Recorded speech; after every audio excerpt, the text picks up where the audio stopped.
to traditional values. We've got a great mix of all of them coming together within the education initiatives of Telangana. We have the Honorable Deputy Chief Minister joining us on stage with a round of applause from all of us, ladies and gentlemen, for our next session. Chairing this session, it is my pleasure to invite Ms. Santwana Bhattacharya, editor, The New Indian Express. Welcome, sir. Welcome, ma'am.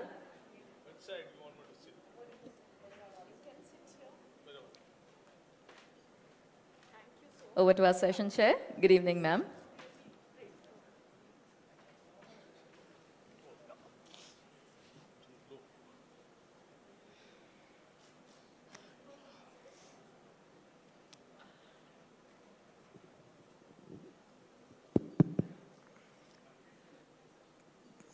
Today we have with us a quintessential grassroots politician, Mallu Bhatti, Vikramarka. It's a difficult name for me to, I think everybody calls you Bhatti, okay, if you allow me to do the same. Really a quintessential grassroots politician who has come up in life and in politics in really the hard way. He's Deputy Chief Minister of Telangana, holding many of the key portfolios, including finance. And to reach there, he nearly walked some over 13 kilometers, if I'm right, from Adilabad to Khammam. And that Padayatra was largely seen as one of the key reasons why Congress came back to power in Telangana. Yeah, People's March, as it was called. And actually, it is very fitting that he's here. It's a hard life story. He used to go to school from his village, walking miles, really, and had a worrying mother back at home. And later he went to, by the sheer dint of his merit, he went to University of Hyderabad, and later joined politics.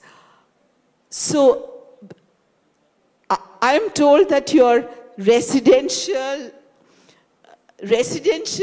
program that you have launched for students, that is largely come out of your own personal experience about wading through the water, crossing hillocks to reach your school with a worried mother waiting back home. Can you explain the concept of residential school, government residential school, and what exactly are you trying to achieve through that?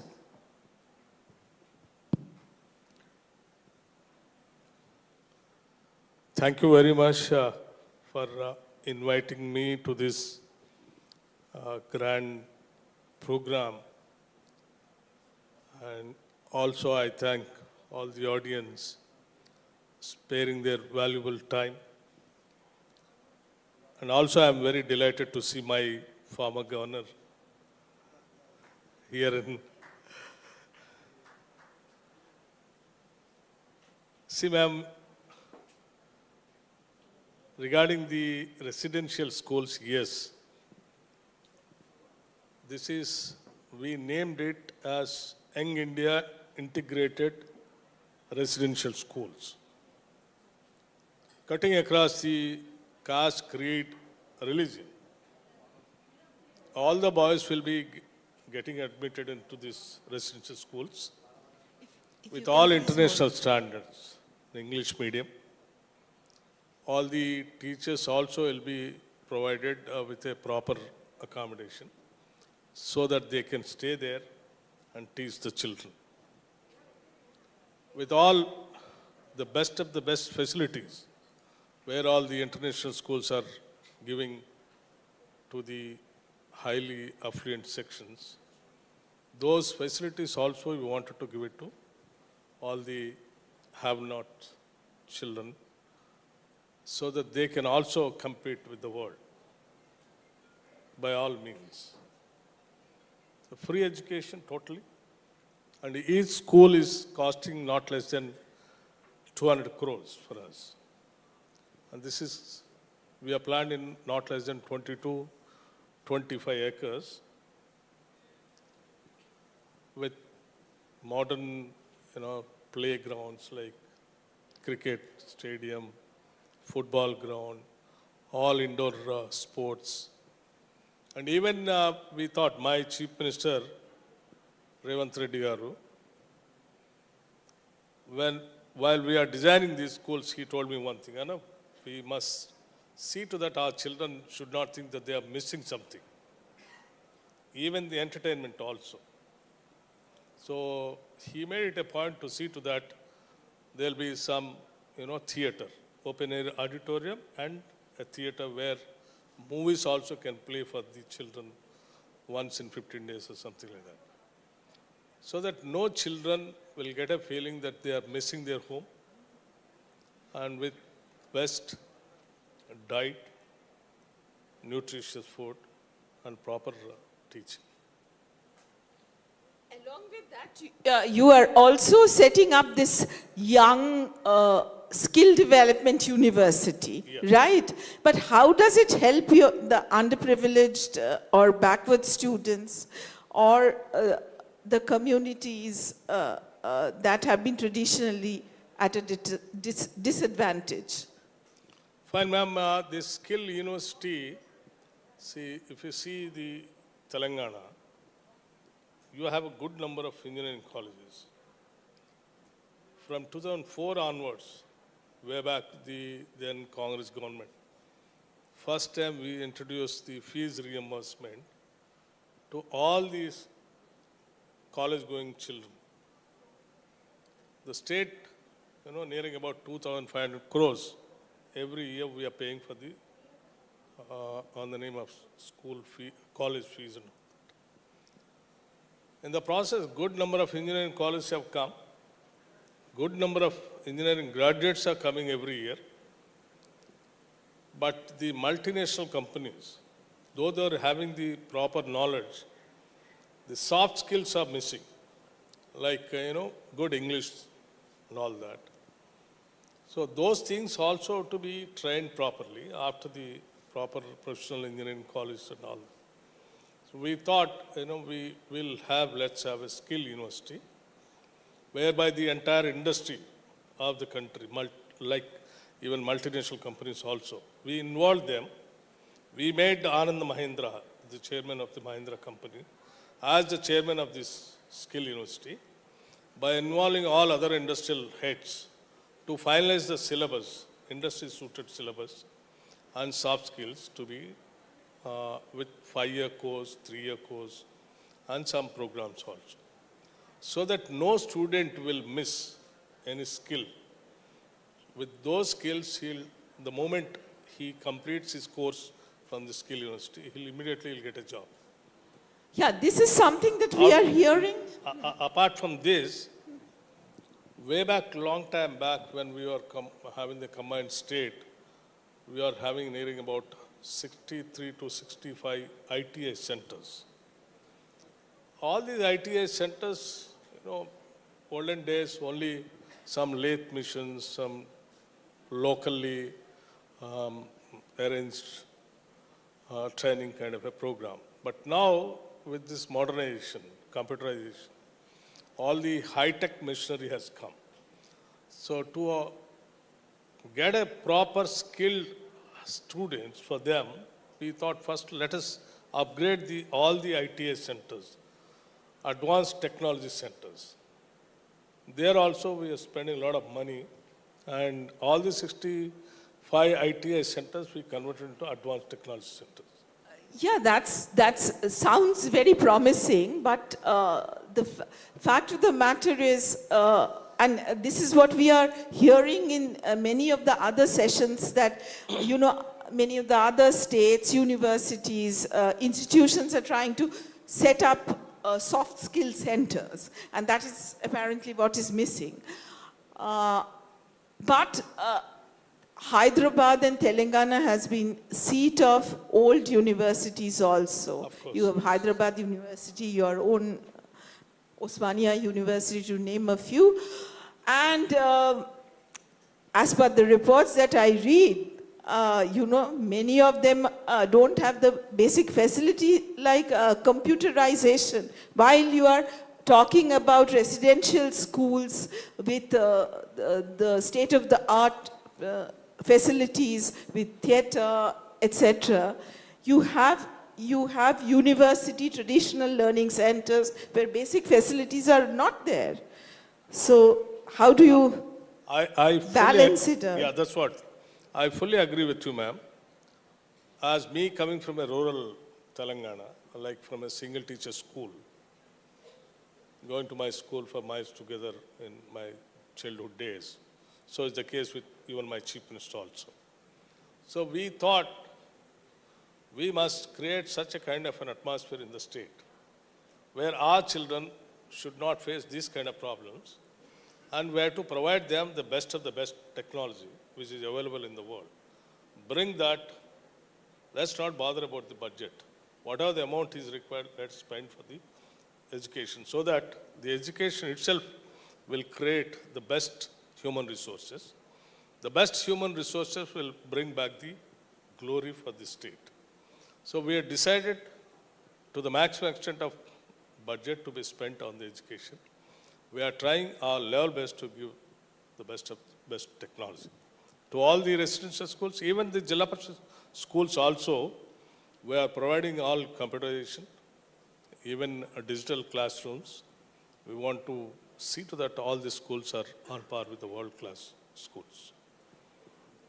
You're talking about human resource development, which is very key. All developed countries we know and who have crossed the line, including China. Great and large investment in human resources and education has been there. So when you are talking about, you are also the finance minister, so how much of your budget is allocated for it? Are you going to increase it? Yeah. Our spending on education and related issues is very low, continues to be very low. See, 21,000 crores we allotted for the budget. Even after allotting that budget also, we thought this is not sufficient. We still had to stretch more. So we thought, with these integrated residential schools, this year itself, nearing about 60 residential schools we have sanctioned. Each school is somewhere around 200 crores. We thought we will spend 5,000 crores only for the infrastructure building this year. In the process, a period of 15 years, that we have to see to that the entire Telangana will have an international standard, Young India integrated residential schools, where every children will get a best education. This is what we are trying to do it, and we will do that also because the entire cabinet of ours is committed for that. Bhatti, tell me something. We can't be talking to a politician without talking a little bit of politics. See, who is your main opposition in Telangana? Is it BJP, which won 8 constituency, or is it BRS? See, ma'am, as of now, Who is your rival and who is giving the oppositional voice there? See, we are not, as of now, we are not seeing anybody as our opposition. But at the same time, we believe in democracy. We want the healthy opposition also. We don't want a government where you don't have any opposition at all. If it is not there, it cannot be treated as a democratic government. So we are allowing every political party to grow and to express their opinion. There are many political parties like BRS is there. But you haven't CPM answered my question. BJP Who is there. your main rival there? So that's what in I'm saying. Telangana? As of now, we don't have any main opposition party kind of a thing. But we are allowing every political party to grow there. We believe in freedom of expression. We believe in allowing all the political parties to come and propagate their ideology. And as you all aware, the Telangana state is more with progressive thought process, where you have the earlier days also, where you have the left-wing extremism and all that. And free opinion expression is more welcome there. You are saying, talking about healthy opposition, but very recently your government has registered a FIR against KTR in that Formula One race controversy. So what exactly is the issue and... What is it? What controversy topic? The FIR, which was one of your main rival, madam, KTR, that's on in the Formula race scam or controversy, whatever. Fine, there's nothing to do with the political party. It is a part of the... Because opposition is calling it vendetta. Obviously, see, they'll try to call it like that only. See, it is a part of the administration. When the public money is being not properly handled, that has cropped up, the department has inquired, and it is reported, and the department is taking care of it. So we welcome anyone who is involved. They can come and they can make their own explanation to the courts or to the wherever the possible centers are available in the democratic setup. Your government came up with this idea of all women, all India service to monitor education, especially in the rural areas, etc. What is the big idea behind that? See, ma'am, in all the residential schools, we thought, much before, prior to us, the diet charges were very low, and even for the cosmetic charges are also very low. So then we have reviewed it, and I have increased it up to 40% at a time, and the cosmetic charges also. Because one decade, the prices are growing, but the diet charges are not examined or increased. So after increasing, we thought that these things have to be implemented properly also. So we requested all the senior bureaucrats to visit at least once in a month to all the residential schools, dine with them, possible if they are girls' residential schools, let lady officers to go and spend one night also with them, so that they can also get inspired. Along with the ministers, even ministers and legislators are also told to visit the schools. Apart from these people, even the bureaucrats are also asked to go and visit these schools, so that everything is properly maintained and it is visible also. It will come out if there is anything wrong going there. They are with a good intention. Good intentions apart, but the statistics of your state is a little worrying, because in terms of dropout rates, it is one of the national highest. It's almost 23 or 24% dropout. Isn't it so? So why is that? And on one hand, you have the highest per capita income. On the other, you have the highest dropout rate. How does these two things happen simultaneously? Ma'am, first of all, whatever we are calculating per capita income, you have to understand,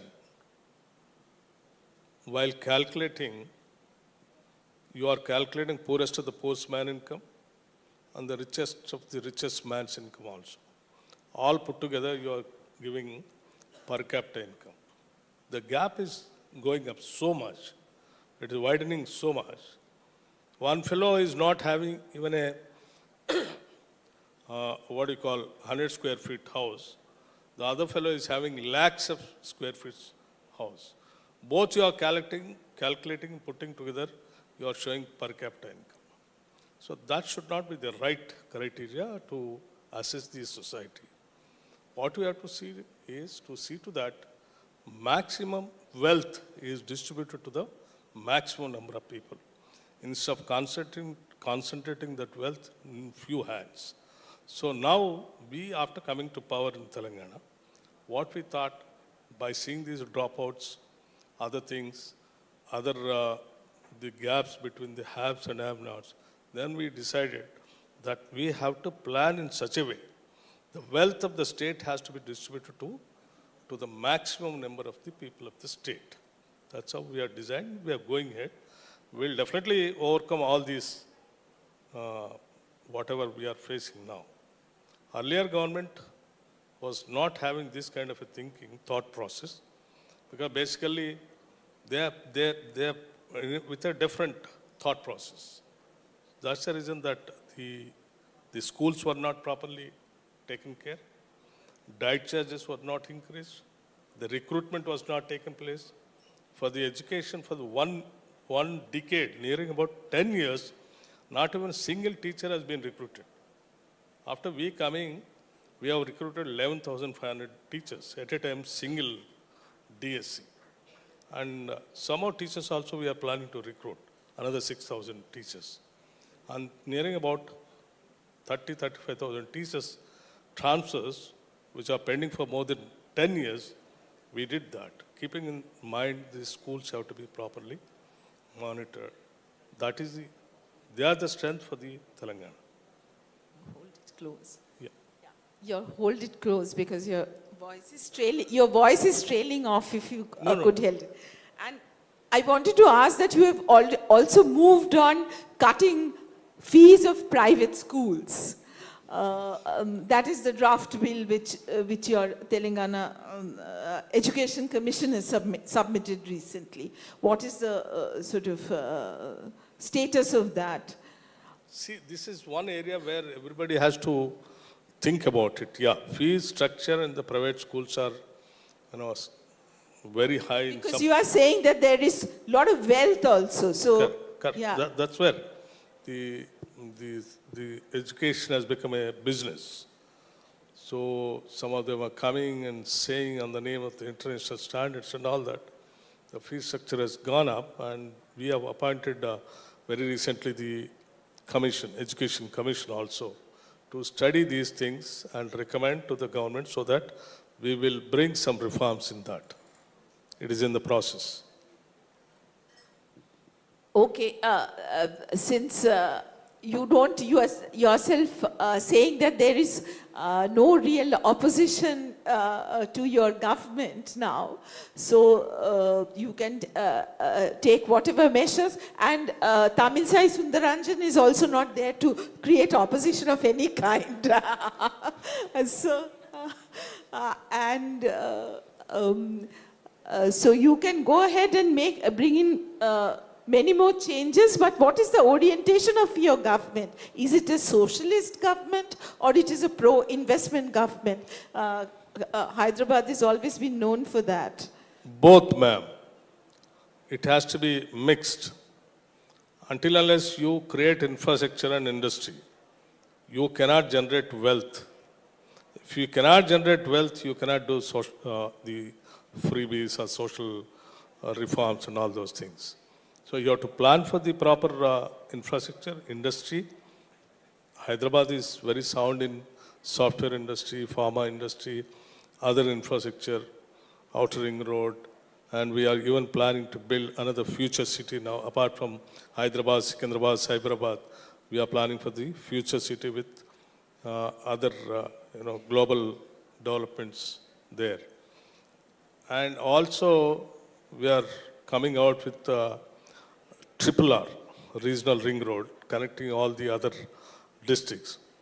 In those areas, we are planning to have the different clusters for the industry, education, housing, various sectors. In the process, we will make money and we will distribute for the people their well-being. In the sense, we have a feeling that no one in the state live without a house. No child should not be denied or an educational facility. No unemployed youth, should struggle for unemployment kind of a thing. See, the moment we came to power, we made it a point very clearly that the public service sector and also the recruitment, Telangana Public Service Commission, we totally revamped it and appointed a good chairman and the committee. We made it on par with the UPSC. All the job calendar is announced, and we'll go the recruitment as per the calendar. 56,000 employment we have generated, given appointment letters also in the span of 10 months. So how smooth is the running of the government? All the Congress governments are, some of the reports that one story we always get is infighting in Congress. So, see, madam, one thing you should understand. yeah. See, So, after all, we all believe in democracy. Yeah. We all believe in democracy. And no two persons are having the same kind of thought process. So obviously you'll call for the discussion, what for? To express their opinion. Until unless if they don't express their opinion, you will not understand what are the other cabinet ministers are expressing, what is their opinion. Say for a person who is coming from the rural background, he'll have a kind of a, thinking about one particular issue. A person who comes from the urban area, he'll have a different perspective. A person who is having, poorer background, he'll have a different perspective. A person who coming from an affluent section, he'll have a different person. You listen to everybody and then take a call on that. Expressing different or taking the different opinions, if someone thinks that these people are having infighting, no, that's not correct. It is not infighting. You are allowing them to express their opinion. And as far as Telangana government is concerned, the entire cabinet, any issue is there, we will discuss everyone. We will allow everyone to express their opinion. And finally, we will take a call on that. So something that has been told about again and again is the question of federalism. So tell us about your relation with the Modi government in the center. And without a center state working together, no state can function really. So is what we hear a lot of time is rhetoric, or there is functional issues also? We strongly believe in Indian democracy, and we have a lot of respect for the constitution. Saw a united face in Davos. We have a lot of respect for the constitution also. That's the biggest boon for the country. Madam, everyone believes federal structure. There will be union government, there is a state government. Multi-parties are there in this country. Some party can be there, some party can be here. But this is a state government, that is a central government. There is a tax collection GST system is there. So we like to have a healthy relationship with the center. We'll try to claim what all that we have to get for the states. We'll ask for that, we'll demand for that, we'll try to get it. But political differences, yes, they are free to express their own opinion and ideology. We are free to express our own ideology and our own opinion. That doesn't mean that we'll fight individually. No, we'll fight, definitely we'll fight based on the ideology. See, finally, in democracy, what is it? You express your ideology. You tell the people, this is my philosophy and my ideology. If you believe in it, then you vote for me. If you don't believe in it, you don't vote for me. Yeah. You're sounding very calm and accommodative, surprisingly so. Can we have one or two questions? Anybody wants to ask a question? Yeah.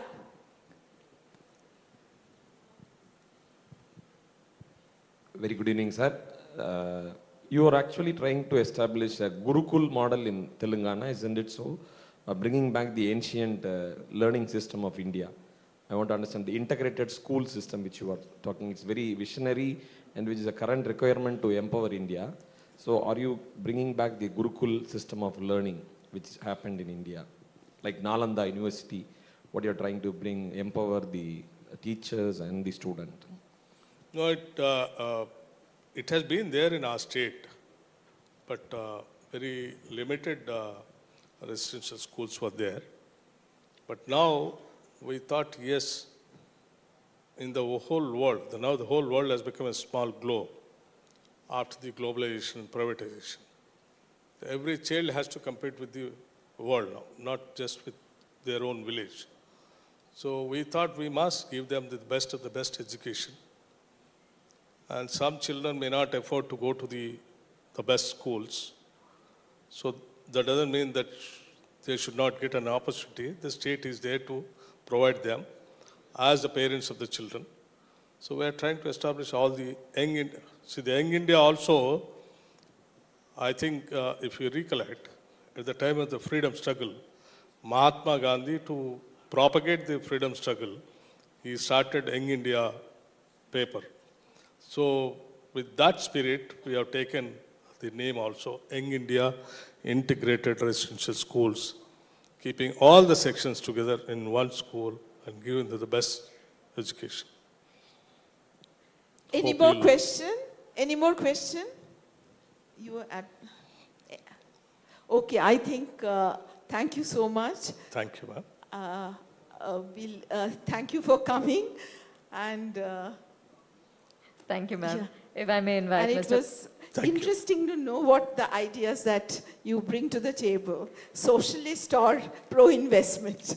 Mr. Prabhu Chawla, ladies See, and gentlemen. we believe in mixed economy. I believe in Nehruvian economy also. So we'll go by that. Thank you. We have Mr. Prabhu Chawla. Wealth has to be with the people. Wealth has to be with the country, not in the hands of few corporate sectors.